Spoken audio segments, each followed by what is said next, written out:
Quand il est question de chirurgie bariatrique, on parle bien souvent de perte de poids, d'atteindre ses objectifs, de pourcentage de perte de poids total, de pourcentage d'excès de poids, de réussite chirurgicale. Mais parfois, la perte de poids ne s'arrête pas.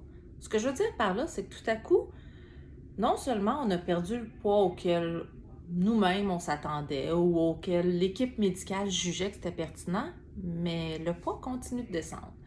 Alors, qu'est-ce qu'on fait dans ce cas-là? Premier élément à prendre en considération, est-ce qu'on a réajusté les portions dans notre assiette?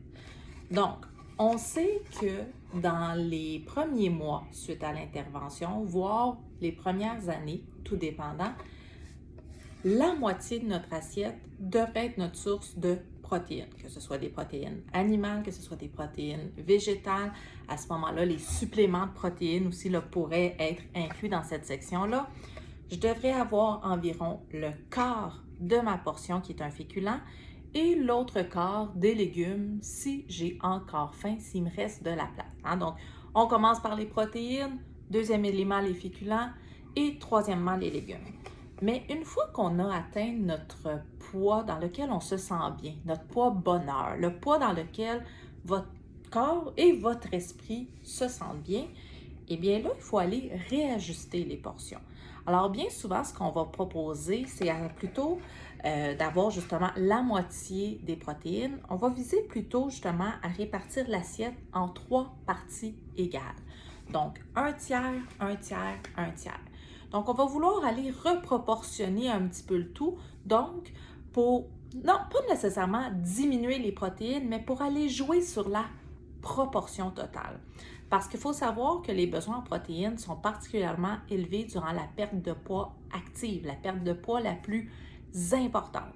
Après ça, ça demeure important, mais on peut aller moduler avec une assiette un tiers, un tiers, un tiers. Ce qu'on peut faire aussi, si malgré cet ajustement, le poids continue de descendre et là, vraiment, on n'est plus bien avec cette perte de poids-là, on peut augmenter davantage les matières grasses. À ce moment-là, on va parler des bons gras.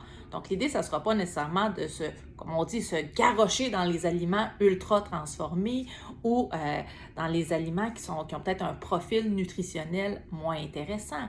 Mais, par exemple, lorsqu'il existe une version plus grasse d'un aliment qu'on consomme déjà, bien, ça peut être intéressant de faire le saut vers ce produit-là. Je pense entre autres au yogourt. Que ce soit du yogourt régulier ou du yogourt grec, bien, vous le savez, il existe différents pourcentages de matières grasses. Donc, bien souvent, au début, on va suggérer un yogourt entre 0 et 2 pour quand même aller chercher un peu de matière grasse. Mais si votre perte de poids est hors de contrôle, vous voulez mettre un frein à ça, bien, de passer avec un yogourt beaucoup plus gras, là, un 9, un 12 là, un yogourt encore plus riche, plus onctueux, eh bien déjà, si vous en mangez plus qu'une fois par jour, vous allez réussir à aller chercher un apport plus intéressant. Autre petit truc quand même assez facile au niveau des collations. Donc, vous nous avez vu régulièrement commenter sur le fameux beurre d'arachide ou les différents beurres de noix, comme quoi ne sont pas tout à fait bien classés comme étant des sources de protéines parce que ce sont surtout des sources de matières grasses. Certes, de bonnes matières grasses, mais des matières grasses quand même. Alors, si vous voulez stopper votre perte de poids, bien, d'introduire plus régulièrement soit vraiment des différents beurres de noix, que ce soit arachide, du beurre d'amande, du beurre de cachou, très bon aussi, des noix dans votre collation aussi, d'en mettre un petit peu. Je parlais de yogourt un peu plus tôt, on peut en rajouter dans les muffins aussi, dans vos petits muesli que vous prépariez, bien, il y a moyen d'aller s'en chercher davantage à ce moment-là, des amandes même en poudre, façon où est-ce qu'il n'y aura pas une lourdeur, il n'y aura pas une pesanteur, là, si on veut, au niveau de l'estomac. Il y a aussi des aliments qu'on retrouve qui sont naturellement plus gras. Donc, il y a certains poissons gras que ça peut être intéressant. Souvent, le poisson, on va être capable d'en manger d'ailleurs un plus grand volume que certaines viandes de par la densité là, qui est un petit peu plus légère. Hein? Ça se mange un petit peu mieux. Donc, il y a certains poissons gras qui pourraient être extrêmement intéressants. Et notre très cher ami, l'avocat.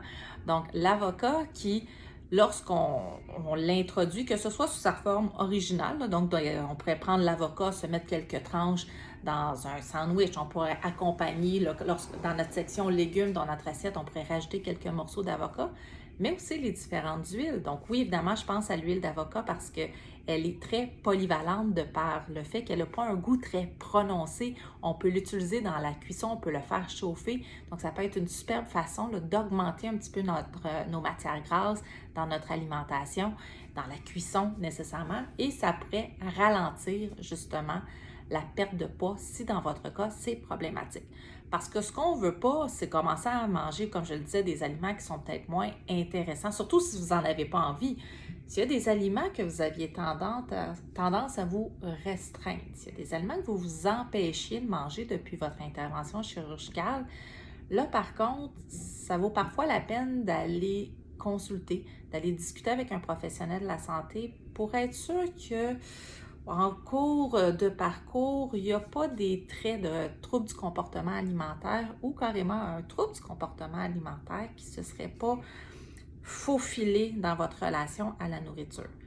Ce qu'on ne veut pas faire non plus, c'est de diminuer notre activité physique. Bien bouger, c'est bon pour tout le monde. Peu importe notre poids, peu importe qu'on tente de gagner du poids, de perdre du poids, c'est important de bouger. Si par contre, encore là, on est tombé dans un certain extrême au niveau de l'activité physique, on le sait, là, on devrait bouger un minimum de 60 minutes par jour avec différentes variétés, là, que ce soit cardio, musculation, endurance, flexibilité. Mais là, si présentement, vous tournez plus autour de 2-3 heures par jour et d'intensité modérée à élevée, là, en effet, il y a peut-être un ajustement à faire aussi à ce niveau-là. Finalement, il ne faut pas non plus négliger la sphère qu'on appellerait plus médicale. Si malgré les suggestions que je viens de vous donner, on ne réussit pas à stabiliser le poids, il faut aller vérifier qu'il ne se passe pas quelque chose dans votre système. Parfois, vous avez peut-être entendu parler d'hypothyroïdie. L'hypothyroïdie, la thyroïde étant une glande, lorsqu'elle fonctionne moins bien, entraîne un gain de poids. Mais l'hyperthyroïdie existe aussi et entraîne une perte de poids. Donc déjà avec un bilan de thyroïde, donc qui est un prélèvement sanguin tout simple, déjà on peut aller vérifier que ça ne serait pas une source médicale. Il y a d'autres raisons qui pourraient entraîner une perte de poids malgré des apports alimentaires intéressants. Et c'est là justement l'importance aussi d'en discuter avec un professionnel pour s'assurer qu'il n'y a pas d'autres symptômes, il n'y a pas d'autres justement changements au niveau là, de votre corps qui pourraient expliquer cette perte de poids-là auquel vous ne vous attendiez pas nécessairement. Donc, j'espère que ça vous aide pour vous qui tentez de stabiliser votre poids parce qu'après tout, peu importe l'IMC, peu importe ce que l'équipe médicale peut bien dire, l'important, c'est que vous soyez bien dans votre corps, peu importe le poids. Donc, même si vous n'avez pas atteint le fameux poids santé, si vous êtes bien et que vous voulez mettre un frein, pourquoi pas? C'est vous qui vivez dans votre corps à tous les jours. Bonne fin de journée!